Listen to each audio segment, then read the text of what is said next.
Good morning everyone! For today's content, I will be discussing to you the life of Ramon Magsaysay and with his contributions to our country. So let's get started. Ramon Magsaysay was the 7th President of the Philippines, best known for successfully defeating the communist-led Hukbalahap movement in his country and his popular appeal. Ramon del Piero Magsaysay was born in Iba, Philippines on August 31, 1907. After attending the University of the Philippines, Magsaysay transferred to the Institute of Commerce at Jose Rizal College, where he received a bachelor's degree in commerce. At the start of the World War II, Magsaysay joined the motor pool of the 31st Infantry Division of the Philippine Army.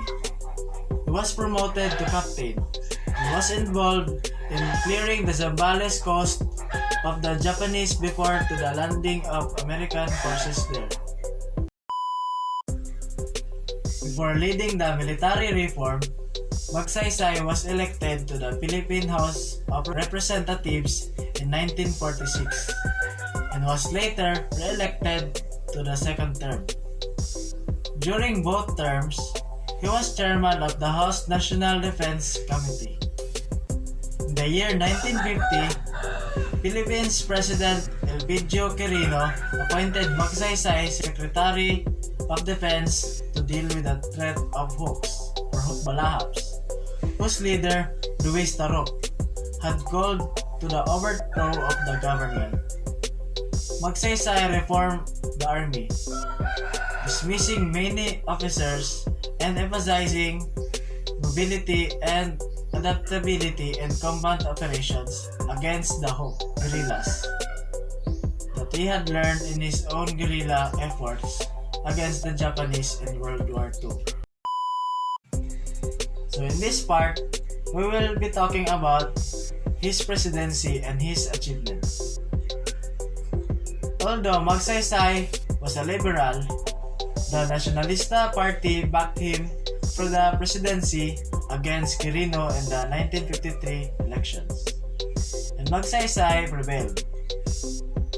He promised reform nearly every segment of Filipino life, but he was often threatened by a Congress that only represented the interests of the wealthy. Magsaysay did manage to enact agrarian reform, giving some 90,000 hectares to 4,500 indigent families for settlement or farming purposes. He also set up a process to hear and address citizen grievances and maintain a reputation for incorruptibility throughout presidency, all of which went a long way toward ensuring his popularity. Sadly, Ramon Magsaysay's term came to an abrupt end on March 17, 1957, when his presidential plane crashed, killing Magsaysay and 24 other passengers. An estimated 5 million people attended Magsaysay's burial on March 31, 1957, and afterward, he was referred to the Philippines as the idol of the masses.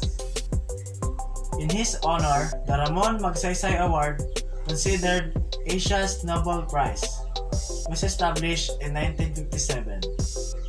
In the spirit of Ramon Magsaysay's leadership, the award recognizes integrity and courage among individuals and organizations in Asia. I hope you learned something from today's content. Stay safe always!